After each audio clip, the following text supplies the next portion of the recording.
এখন আমরা যেটা নিয়ে আলোচনা করবো সেটা হলো যে স্থিতিস্থাপকতা মানে পদার্থের গাঠনিক ধর্ম যে অধ্যায় আছে তার 2 নম্বর প্রশ্নটা নিয়ে। এই 2 নম্বর প্রশ্নটা আসলে কোথাকার 2 নম্বর প্রশ্ন সেটা যদি আমি বলি, সেটা হচ্ছে আমি মহিলা কলেজের আগামী দিন যে পরীক্ষাটা হবে মানে ইয়ার চেঞ্জ পরীক্ষা 2026 ব্যাচের জন্য, এইচএসসি 2026 ব্যাচের যে ইয়ার চেঞ্জ পরীক্ষা, এর জন্য আমি একটা সাজেশন করেছি। এই সাজেশনটাই মূলত আসলে আমি সলভ করে দিচ্ছি। এই সলিউশনটা তোমরা কোথায় পাবে? এটা আমি কলেজে অলরেডি দিয়ে দিয়েছি।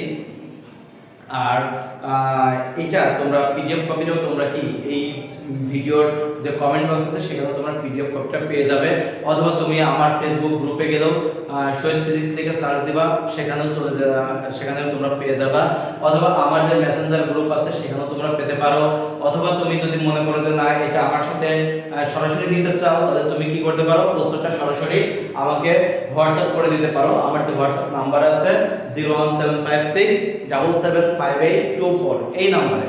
তো যাই হোক, সরাসরি কন্ট্যাক্ট করো, আমি এটা তোমাকে পিডিএফ কপি দিয়ে দেবো, অথবা আমার অফিসে এসে তুমি এটা সরাসরি নিয়ে যেতে পারো। আমার অফিস হচ্ছে বামাখালী মন্দিরের পাশে শহীদ ফিজিক্স, এই অফিসে এসে তুমি এই শীটটা নিয়ে যেতে পারো যদি তোমাদের এই ভিডিওটা বুঝতে অসুবিধা হয়। তবে আশা করি অসুবিধা হওয়ার কথা না।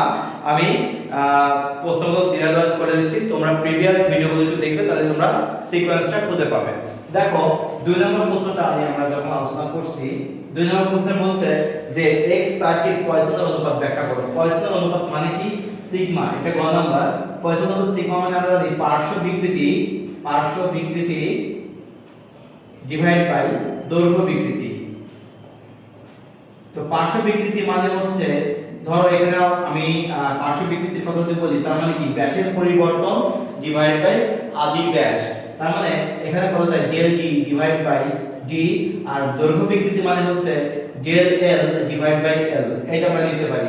আর পয়সন অনুপাতের মান যখন বলবে তখন সেই ক্ষেত্রে মাইনাস নেওয়ার দরকার হবে না, জাস্ট শুধু সেই ক্ষেত্রে আমরা মান দিয়ে কাজ করলে সেটা লিখতে পারবো। কিন্তু যদি বলি পয়সনের অনুপাত কত, তাহলে সেই ক্ষেত্রে মান চলে আসে।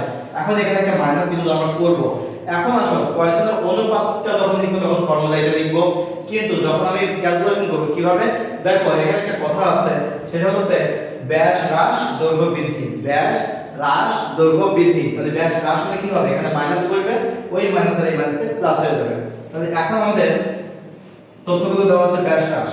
দেখো ডেল ডি এটা দেওয়া আছে 0.006 মিলিমিটার, দ্যাট মিন্স আমি বলতে পারি 0.006 * 10⁻³ মিটার। আচ্ছা, আর আদি ব্যাস ডি দেওয়া আছে 0.50 মিলিমিটার। তো এটা আসলে মিটার পড়ার দরকার ছিল না, মিলিমিটার এককে অঙ্ক করলেও হয়ে যেত। যাই হোক, যেহেতু এটা করে ফেলেছি তাই এটাও করে দিলাম।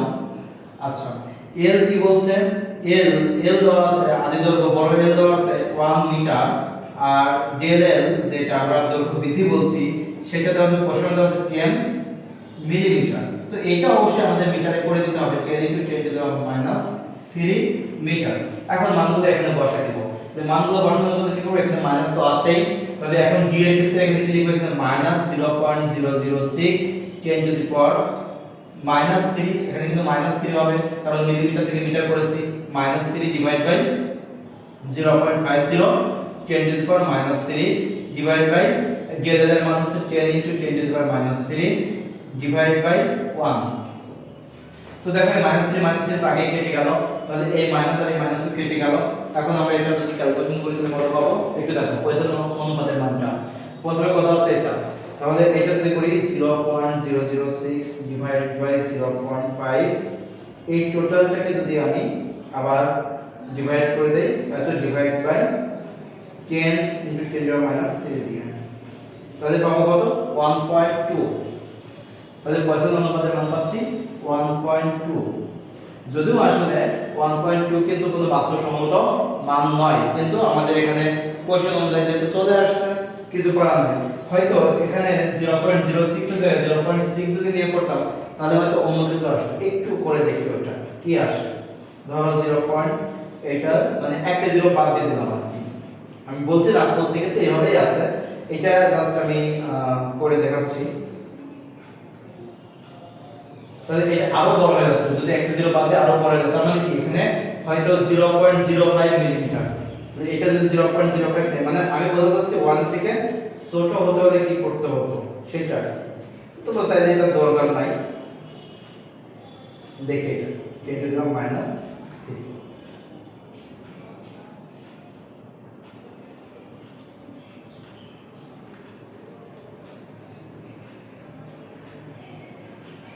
(0.06 divided by 0.05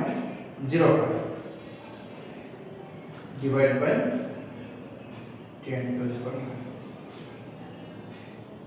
যাই হোক এখানে ওয়ার্কিং আছে, এখানে তথ্যটা হচ্ছে 1.2 আছে, যেটা দেওয়া আছে সেটা দিয়ে আমরা করব, বাদ দাও এটা দরকার নেই।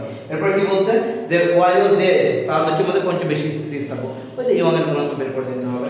তো ইয়ং এর গুণাঙ্কটা কিভাবে বের করব সেটা দেখো।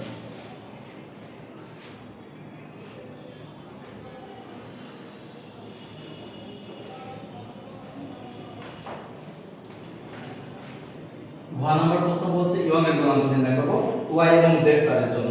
তাহলে y যদি আমি y তারের জন্য যদি ইয়ং এর গুণাঙ্ক বলি তাহলে ফর্মুলা হবে fl / al।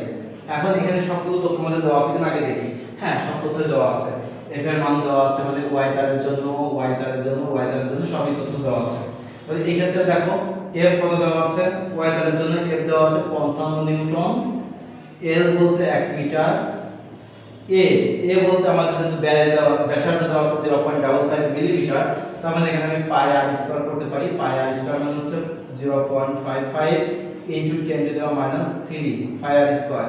আর ছোট l মানে প্রসারণ কতটুকু হয়েছে 12 মিলিমিটার, তাহলে 12 into 10 to the power minus 3।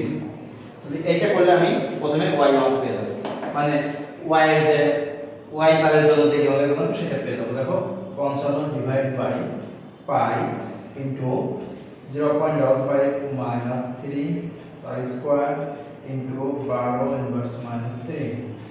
তাহলে এখানে করলে আমরা পাচ্ছি 4.828 into 10 to the power 9 newton per metre square. আচ্ছা, y z এর জন্য আমি কি পাবো, একই হবে fz lz az ছোট lz। আচ্ছা, fz এর মান দেওয়া আছে হচ্ছে 60 নিউটন, এখানে 60 নিউটন বল প্রয়োগ করা হচ্ছে, দৈর্ঘ্য 1 মিটারই আছে। পাই আর এর মান এখানে দেওয়া আছে 60 মিলিমিটার, তার মানে 0.6 into 10 to the power minus 3 whole square. আর l হচ্ছে 14 into 10 to the power minus 3 মানে 14 মিলিমিটার এখানে বৃদ্ধি পেয়েছে ছোট l এর মান। তাহলে এটা এখন ক্যালকুলেশন করলে কত পাবো দেখো, 60 divide by pi into 0.6 minus 3 whole square into 14 inverse minus 3। তাহলে এখানে আমি পাবো 3.789 into 10 to the power 9 এত নিউটন পার মিটার স্কয়ার। তার মানে আমি বুঝতে পারছি যে y তারের ইয়ং এর গুণাঙ্কটা সাধারণত z তারের তুলনায় কি হবে বেশি, তার মানে y z। সুতরাং বলবো যে y তারটা বেশি স্থিতিস্থাপক।